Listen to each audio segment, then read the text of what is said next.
So today, kiddies, we're reviewing something that's big and beefy and can keep you amused wherever you roam. And no, I'm not talking about the contents of my pants, I'm talking about Asus's ROG Ally.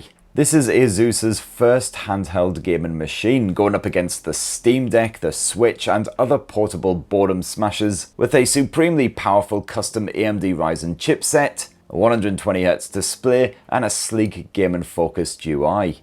So I'm going to whip the ROG Ally out of the box, take you on a full tour, and share my 1 week review to see if it really is a solid Steam Deck competitor. And for more of the latest and greatest tech, please do subscribe and ding that notifications bell. Cheers!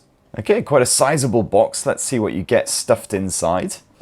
Well, you've got yourself one Asus ROG Ally. And you've also got yourself a power adapter and a plug, and that is everything inside of the Asus ROG Ally's box besides the warranty guff. Alright, so let's check out the Asus ROG Ally's design. And much like the good old Steam Deck, it is a proper big bugger.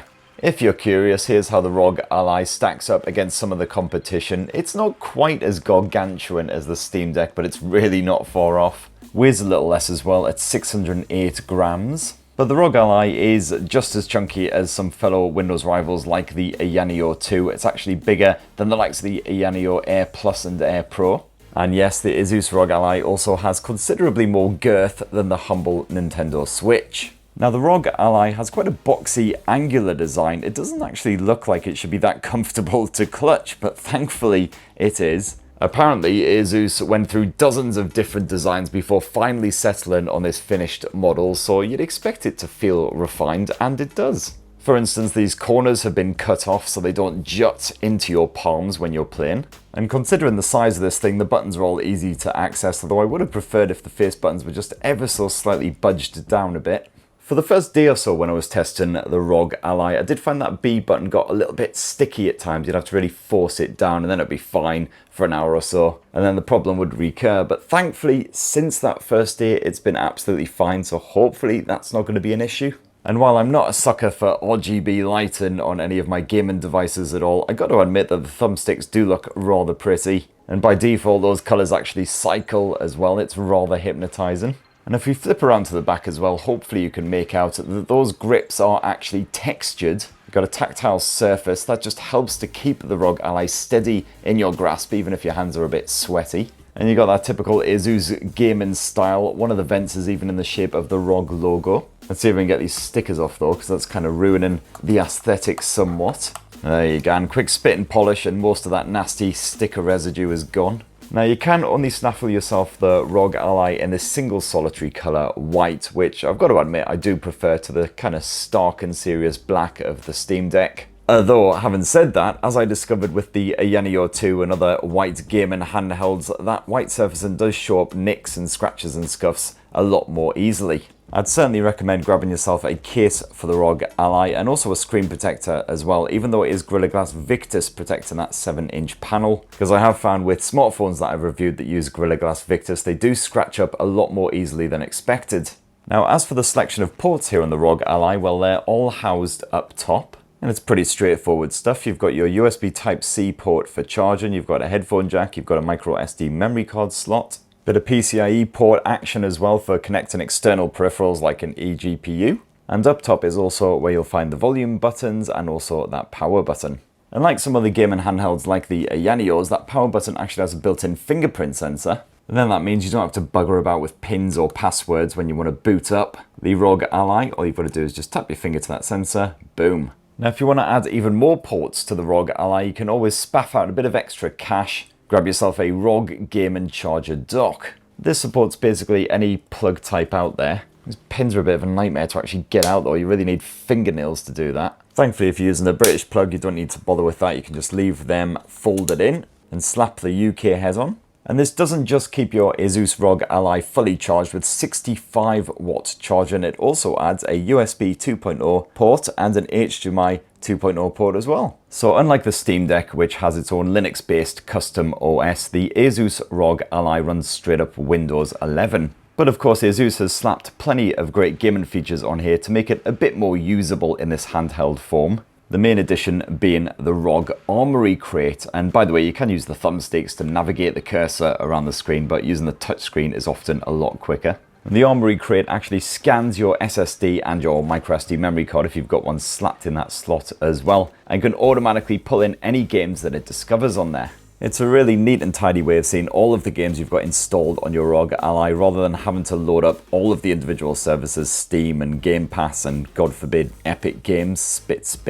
And one of the best bits of the Armory Crate is the fact that you can create a game profile for each of your titles. This allows you to select a template between gamepad mode, keyboard and mouse mapping mode or desktop mode depending on what kind of game it is. Of course, most modern games support gamepads, so you're best off with that option. But if you're playing a classic on good old games, or you're playing something that's heavily mouse driven like a point and click adventure for instance, then the keyboard mouse mapping mode is definitely the way forward. Although this doesn't always work perfectly like in Hexen 2 for instance, where it's not possible to move and attack at the same time. Bit of a handicap, that one. And then just like with the Steam Deck, you can go through and actually map all of the individual buttons to specific actions.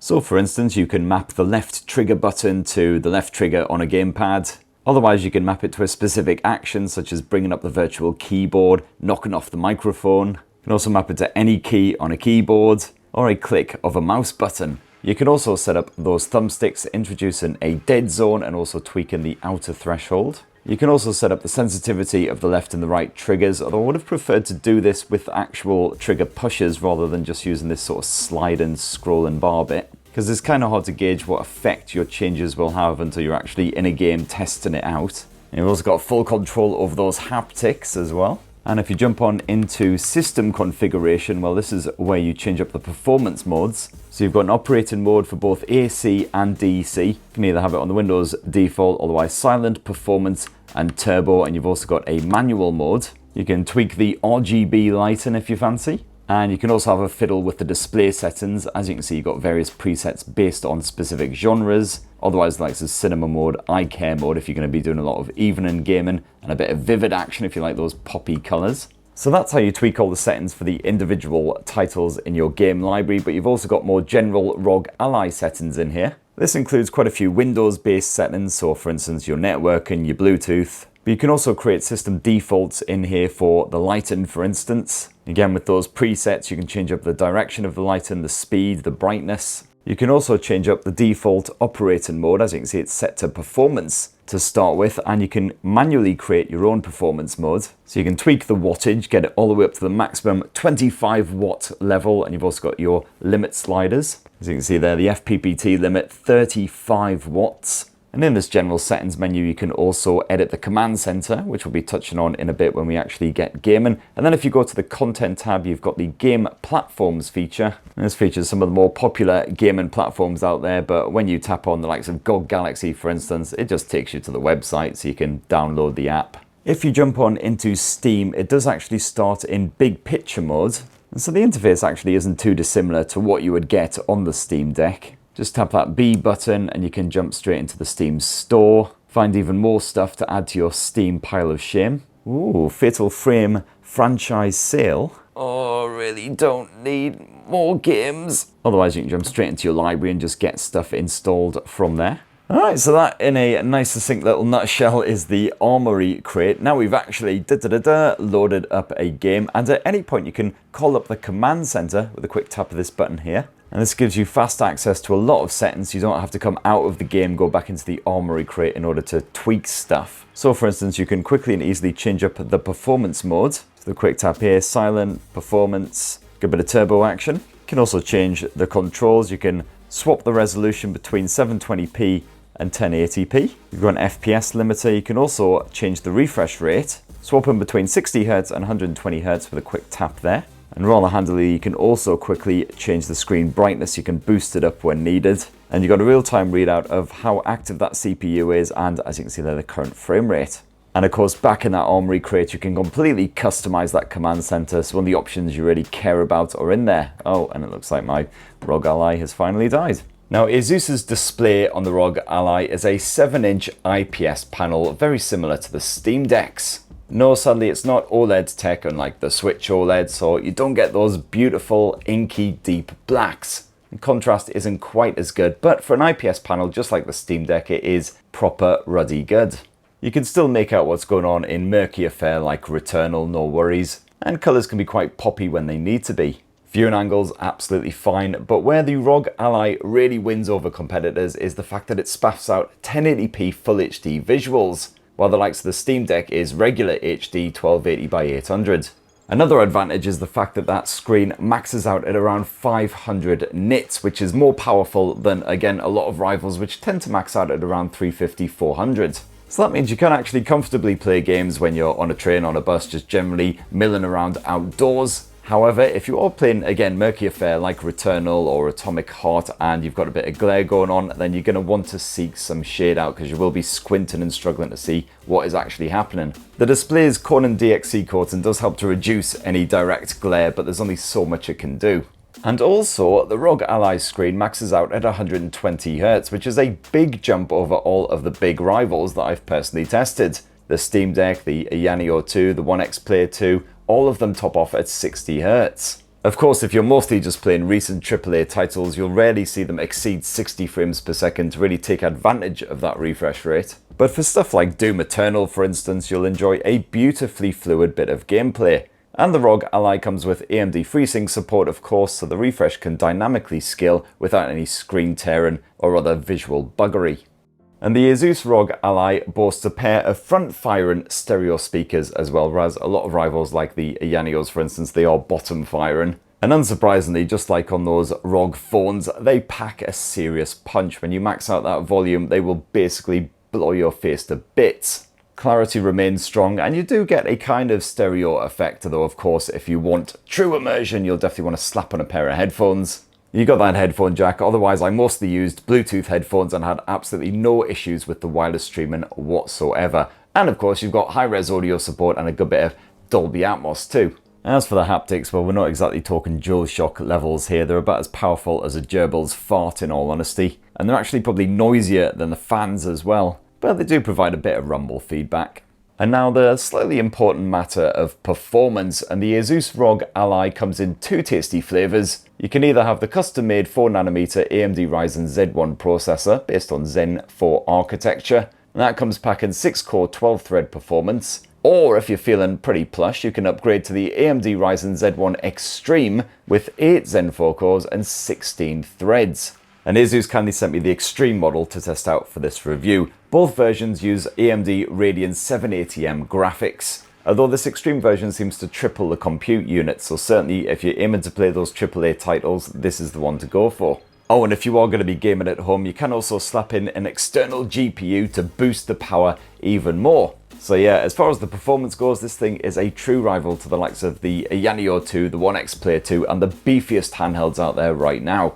If you get all hot and bothered at the thought of a good bit of benchmarking, well, I ran the usual 3D Mark Time Spy shenanigans, and the ROG Ally spaffed out a very respectable score of 3190. That was on the Ultra Performance mode running at Full HD resolution and plugged in with the bundled adapter. And even when I pulled the plug, went into true handheld mode, the ROG Ally still spunked out a very nice score of 3067. So that is a small yet significant improvement on the likes of the Yaneo 2 and the One X Player 2, which tended to score in the high 2000s. I also ran the benchmarking in Returnal, again set to the Ultra Performance mode, but with low graphics settings and Full HD resolution. And this returned a score of 25 frames per second on average, although it did drop as low as 2 frames per second at one point, and mostly hovered around the 20 to 30 FPS range. I did try dropping the resolution to 720p to see if that helped, but the results were actually very similar and quite often a little bit lower than at Full HD res. And I gotta say, playing Returnal on the Asus ROG Ally isn't really the way to enjoy this game. The judders in the frame rate were startlingly frequent, even on the lowest graphics settings at 720p resolution, to the point where the game is basically unplayable if there's more than just a few enemies on screen. Even when there's bugger all enemies, it's not exactly smooth sailing.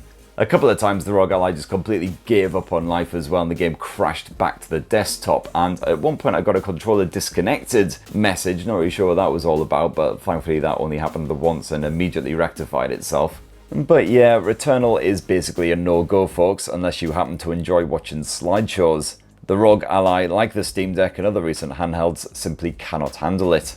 Thankfully, however, I had a lot more success with Uncharted 4. I played this game at full HD resolution and I bumped up the graphics settings to the high level. And while I did experience the occasional frame rate drop, especially when a cutscene kicked off or a level first loaded up, generally the frame rate was perfectly stable, even when the action got proper intense. This was when I really started to settle into the ROG Ally and really started enjoying the game, and the controls are super responsive, and that display is just absolutely stunning. Again, for a non-OLED panel. Another recent resource-intensive title that I tried out was Atomic Heart on Game Pass. I played this at full HD resolution with the lower graphics settings, and this worked an absolute charm. I enjoyed a consistently smooth frame rate, unlike smaller rivals like the Ayaneo Air Plus. And despite refusing straight up to even bother loading the first few times I attempted it, I eventually got Forza 5 working and ran that through the benchmarking. And at full HD resolution on the low graphics settings, it did manage to hit around 70 frames per second on average. And as for slightly older fare like Doom Eternal, you can play these games with maxed out graphics, no worries. I had Doom Eternal playing at full HD resolution on the Ultra Nightmare settings, and that frame rate stayed creamy smooth throughout. Had the ROG Ally on turbo mode again, of course, and it stayed quiet, didn't heat up too badly, so there was no throttling or any badness like that. And this level of performance is undoubtedly helped out by Asus's clever cooling system as well. You've got two fans packed inside of this rather chunky chassis. And even when it all kicks off and those fans are giving it their all, they are near whisper quiet. We're talking like 20 decibels here. So again, that is a big step up over the likes of the Ayaneo 2, the One X Player 2, other rivals with those really whizzy whirry fans that get proper bloody loud. Whereas here on the ROG Ally, you'll only really notice those fans kicking into action if you've got the volume turned all the way down and you're in a perfectly silent room. So seriously, I've just been playing Returnal for 15 minutes, the ROG Ally's starting to heat up a bit, and this is as loud as the fans get. And that's basically if you press your ear to the back end of this thing as well. The vents are facing away from you, so you don't even hear that much. So I'd happily do a bit of gaming on the ROG Ally, even in bed with somebody trying to get some kip next to me, without the constant terror of having my bollocks ripped off for keeping them awake. And yes, the ROG Ally can certainly get quite toasty still if you've been gaming for an hour or so, or you're just playing something really, really intensive. That screen in particular can get rather toasty. But thankfully, all the areas where you actually grip the device don't get warm at all. So you can comfortably play on this thing for ages. And as I say, I didn't really notice any throttling at all. As for storage, well, the ROG Ally comes with 512 gigs worth of PCIe 4.0 SSD action. Not as much as what some rivals offer, but still plenty to get a good few games installed. And it also comes with UHS 2 micro SD support. And you've got full Wi-Fi 6E support on the Asus ROG Ally, so as long as your home network can handle it, you can download games in no time whatsoever. No worries for playing online or anything either, that connection seems strong and stable. Which brings us on to battery life, and unfortunately the ROG Ally is very similar to a lot of big rivals in this regard because the battery life is cack. If you're playing anything in the turbo performance mode, you can basically watch that percentage drop in real time. You'll be lucky to get an hour of play out of this thing. Of course, if you bump down the performance mode a bit and you're playing less intensive titles, you can drag a couple of hours out of this thing. But yeah, I'd say slightly underneath what I get from the Steam Deck. But anyway, kiddies, that is my full early 1 week review of the Asus ROG Ally, and it's certainly a strong competitor to the likes of the Steam Deck, especially if you like to use a variety of gaming services, with the added advantage of the upgraded display, a bright 120Hz Full HD panel. I also really like the Armory Crate and the general UI. It's definitely a step up from the likes of the Ayaneos with that eye space, which is just a bit messy and buggy and blah. Of course, while the performance is fantastic, it's not enough of an upgrade to be able to play titles like Returnal, but still good enough for most AAA titles out there, and certainly older fare runs like a dream. If only they could somehow magic up a handheld that can last a good 5 or 6 hours while blasting through these titles, that would be an absolute game changer. But anyway, that's what I reckon of the Asus ROG Ally. What do you guys think? Are you tempted to stick your pre-order in? Perhaps you already have. Be great to hear your thoughts down in the comments below. Please do poke, subscribe and ding that notifications bell for more on the latest and greatest tech. And have yourselves a ruddy, wonderful rest of the week. Cheers everyone. Love you.